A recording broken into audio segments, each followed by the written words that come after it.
the second half, and we're going to start straight away now with the return of the Lobster Liberation Front in the guise of P.R. Murray. Here he is. Okay. Start off with an untrue story about an incident in a laundrette.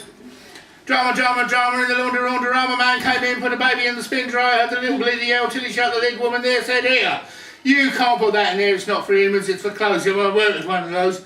He had a doubt, took it out, put it in his pocket, and then he shamefaced out. Laundry lady sat and stared, sensorising before air. I told him, yes, I said you was there, and so was Ethel. Can't dry them, they're much too brittle. Matching, he stops and starts to whistle. No, can't dry them, can't dry those. He must be foreign, I suppose. Everybody knows. If you put them in a spin dryer instead of by a gas fire, babies get morose.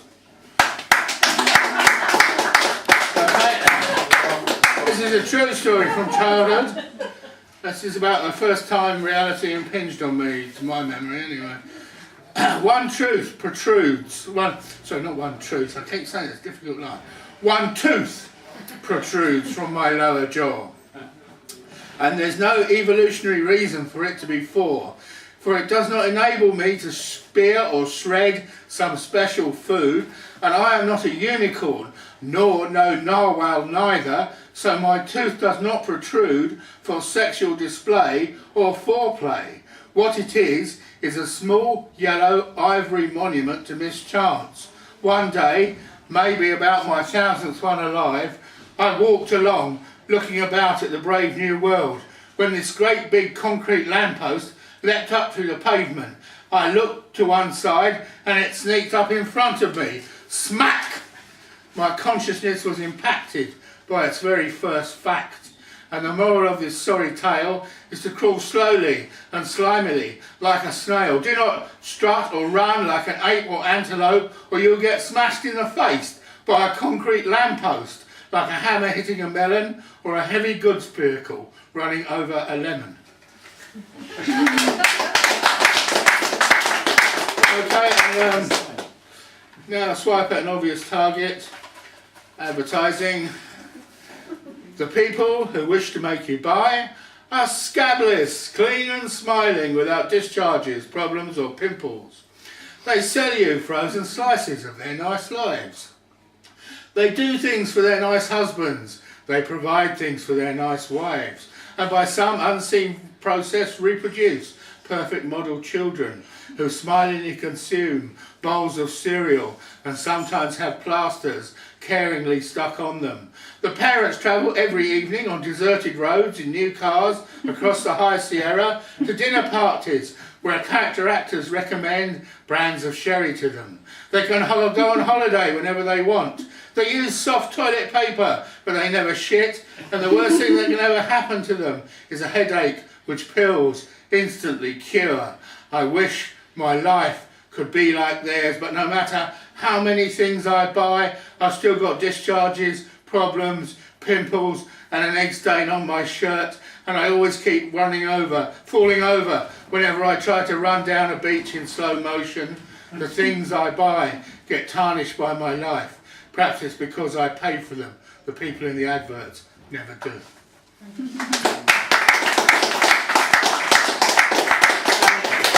As we're on consumerism, we've now arrived at the menswear section of the evening.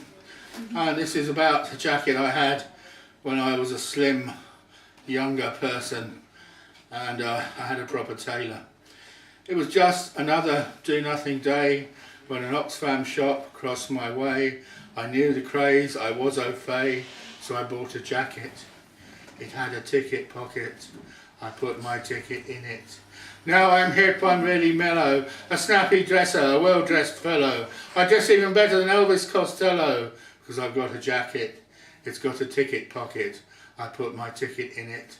No more hassles waiting in the queue. It doesn't matter if it's the bus or the tube. When I get my ticket, I know what to do, because I've got a jacket. It's got a ticket pocket. I put my ticket in it. No more hassles eating in the cafe. If I don't finish my beef burger, I just laugh. I've got somewhere to put the other half. Yes, I've got a jacket. It's got a ticket pocket. I put half a beef burger in it. And in order to conceal the mess I've just made on my jacket, I put another garment over the top, and this garment is incredible. It's my Mac. My Mac is immaculate, its colour is beige. It makes other Mac owners feel jealousy and rage. My Mac is immaculate, it makes me so suave. All other Mac owners want a Mac like a Huawei. My Mac is immaculate, it's almost waterproof as well. My words can only just express the Mac way it Mac excels. And when I go beneath a bridge, the pigeons do not poo. The birds are so impressed by my Mac, they just keep saying, coo. Hey.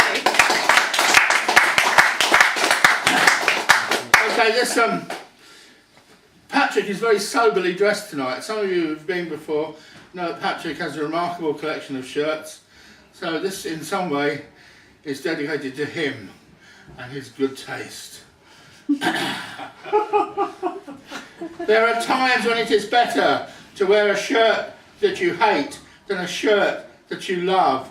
To wear a shirt that fits you like a glove fits a snail, or that is made of a fabric that makes you feel like millions and millions of tiny nails are continually being driven into your skin, or a shirt made from cloth so thin that your blobby body shows through, a shirt that does not camouflage the real you, or a shirt where the colours and patterns are so strange they make you look like lumps of fresh bloody reptile blubber shaking on a plate. And then there are times when you don such a horror and realise that you've done it and go out the door, which slams behind you. It's too late, mate. But there are also occasions to wear a shirt that you hate deliberately, when you are going somewhere that you should never have gone to begin with, where the premises are wrong, but you have to go along, uttering words without meaning that just move phlegm around inside your mouth. That is when the hateful garment speaks truth for you, saying, look at my shirt and see what I really think and feel. Okay, yeah, I think I'm moving on now to the end of the world. Excuse me. Well, what have you done? I arrived late. Okay, my radio is always lying to me about food, is what this one is called. With deductive powers that would put Sherlock to shame, I looked out from my kitchen window, and as I heard the city coming awake, with its traffic flow starting, making a sound like the sea washing through shingle on a beach, and likewise thoughts began to flow in my head as I sipped the tea and realised that my radio is always lying to me about food.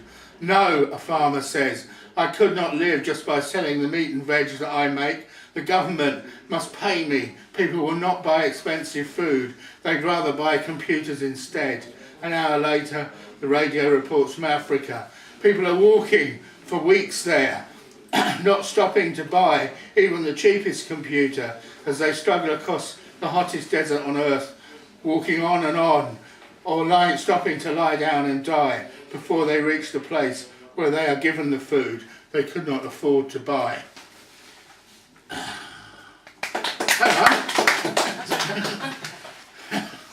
Well, thank you for the applause, but anyway, 2 hours later, it is time for another radio lie about food. The store manager says it is no good. Demand will just not restart. Try as he might, he cannot make. People want computers enough to buy them when they are spending all their money on food.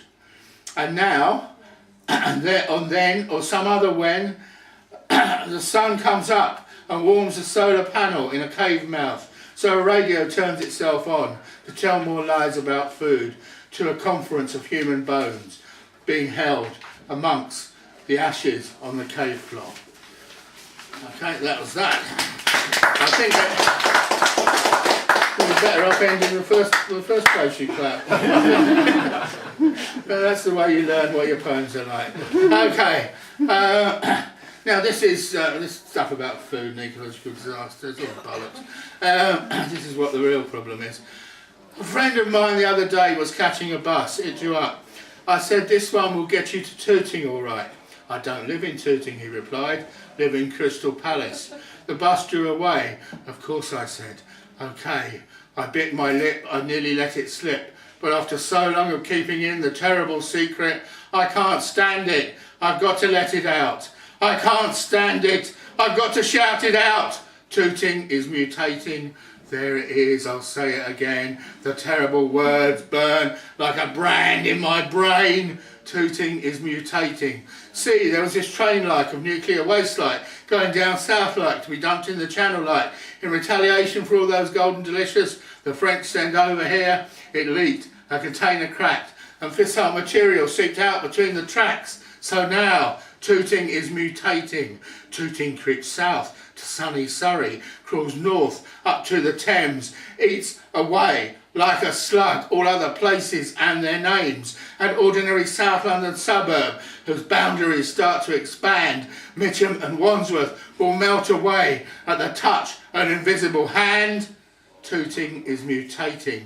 Soon it will be the turn of Blackheath. Carshalton will succumb. Tooting will secrete across the bridges, and Big Ben will become the town clock on Tooting Broadway. Tooting will control its hands because Tooting is mutating. Fields and farms and factories will fall under Tooting's sway. Tooting will expand and eat the land. Nothing can stand in its way. There'll be no more Eiffel Tower, no more Notre Dame, no White House, no Kremlin, no pagodas in old Siam.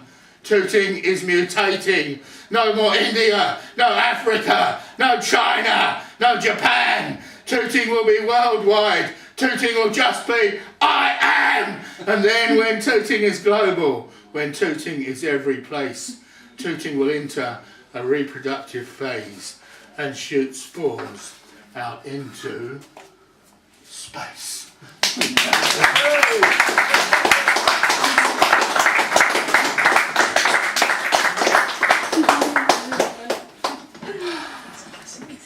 That was P.R. Murray, a prophet of doom, so I hope that cheered you up. More applause please for P.R. Murray.